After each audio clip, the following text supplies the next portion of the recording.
objective of this Precinct and Memorial Development project is to take the ashram back to its old glory. The plan is basically to expand the ashram from 5 acres to 55 acres, which will be the memorial space. So in this 55 acres, they will be rebuilding some of the buildings that used to exist. Some of the buildings will be conserved, and there are a few buildings that are going to be brought down and rebuilt. Hello and welcome to the Indian Express. Recently, Prime Minister Modi announced an ambitious restoration project of the historic Sabarmati Ashram. The restoration process includes a Mohan to Mahatma path, an arboretum that will have trees from all states and union territories of India, a herbal garden shaped in the famous pose of Gandhi walking with his staff, a meditation hall, and a Dhyan Kendra. Leena Mishra, the resident editor of Indian Express Ahmedabad, has written about this particular project. She's with us to explain what exactly this project entails and what it means for Ahmedabad as a city. Leena, if you could start off with telling us, what are the highlights of this restoration project?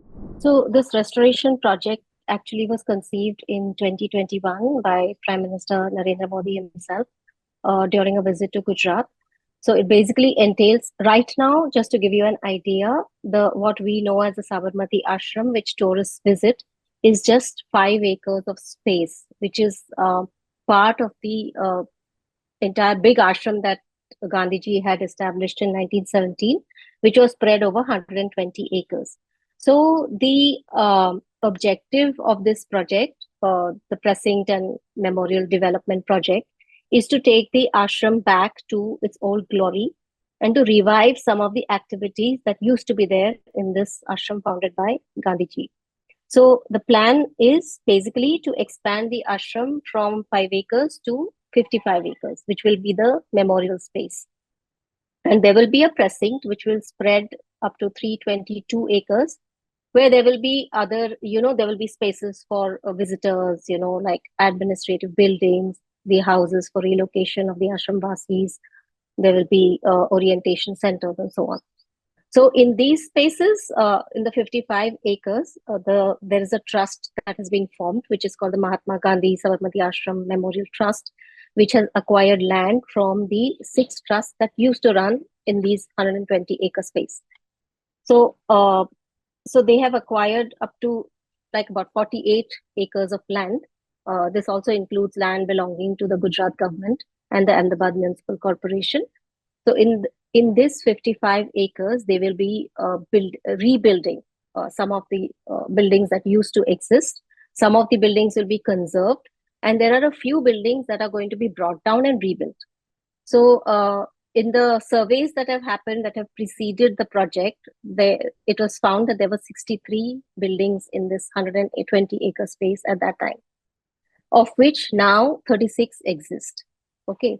So of these, 20 buildings are likely to be conserved, and I think just 3 will be brought down. The rest of them will be, they'll be restored. So yeah, this is largely the plan. According to your copy, the Sabarmati Ashram Preservation and Memorial Trust land will not be touched, which has the Hridaya Kunj as part of it, right? Yeah, correct. So the reason seems to be because the SAPMT is already doing the job which this project plans to do eventually for the entire space. So I think they did not need to acquire that land because the rest of the trusts were doing activities that would not have been related to preserving Mahatma's legacy. So SAPMT actually has 3 buildings which are open to 3 heritage buildings that are open to tourists. One is the residence of Gandhiji and Kasturba themselves, and the other is the Vinoba Meera Kutir, and the third building is the Magan Nivas, which is named after Gandhi's nephew, who used to stay there and look after the ashram. So these are the 3 heritage buildings. Apart from that, there is the memorial, there is the museum, which was built by Charles Correa in 1963. So that's also a part of the SAPMT. Yeah. So according to your copy, the proposed landscape is based on Gandhi's philosophy and values. If you could elaborate on it. Yeah, so this landscape plan is a very recent addition to the master plan, from what we have learned. So this is going to be developed by an organization called Heartfulness Institute from Hyderabad. So what they have planned is to they have done a survey of the trees on the ashram premises, which is they have found some 3,700 trees on the premises which are going to be preserved, and they are going to add 3,000 more trees. So there is a plan to build a Mohan to Mahatma Park. It's alternately also called a Mohan to Mahatma Yatra Garden, which I presume, going by the name, will give you the journey of Gandhiji's life. And there is also a Dhyan Kendra that has been planned in this park according to the master plan. And apart from that, there is a very dense buffer zone that it plans along the periphery of the memorial, basically to, because this memorial will be located in a very busy part of Ahmedabad. Earlier, it was on the outskirts when it was built. Now it is a part of the city. So they have planned this kind of and they've also planned a rainforest kind of space where they are going to bring in some 323 species of trees to be planted in this space. And there is a herbal garden that has been planned. This is all a part of the landscape which is going to be spread across the memorial and the precinct. So this herbal garden, from the plan, it's in the shape of Mahatma Gandhi when he walks with his staff. It's a very iconic image. And yeah, apart from that, the master plan that was unveiled yesterday also showed there would be a nursery and there would be a plant interpretation and conservation center and so on. Yeah. Also, if you could tell us about the infrastructural development that will happen around this ambitious project. Yeah. So, first of all, this Sabarmati Ashram is located on a very busy arterial road of Ahmedabad, which is called the Ashram Road. It is called Ashram Road because it connects the two ashrams, both of them founded by Gandhi. At one end is the Kochrab Ashram, and which was also inaugurated by Prime Minister Modi. And at the other end is the Sabarmati Ashram. So this road will be closed from the time the project takes off, actually. So one of the major infrastructure that is already on its way is 4 alternate roads for people to get to the ashram, and to, of course, go elsewhere, because this road also connects to Gandhinagar and other places. So there are 4 roads that have been planned. That's a major part. Apart from that, and one of these roads is already open. I mean, it's ready and it's open. So apart from that, there will be a stormwater drain that has been planned, and there is also there's a drainage network also that has been planned, and a water supply network, which are needs for any such when you develop any such space.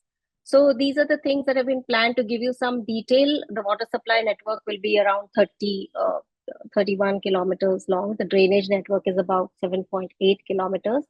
The roads will stretch up to 9 plus kilometers, and the stormwater drain is about 11.3 kilometers.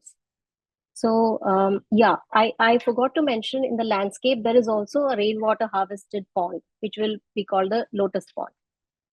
So yeah, so the water that is harvested, I think, will be directed into this pond, which will create a lake in the middle of the memorial. Yeah. If you could tell us something about the relocation of Ashram Vasis, because it had about 300 Ashram Vasis. Yeah. Yes. So there were 300 people who used to live on the ashram as we knew it, which is a 5-acre space and the spaces around it.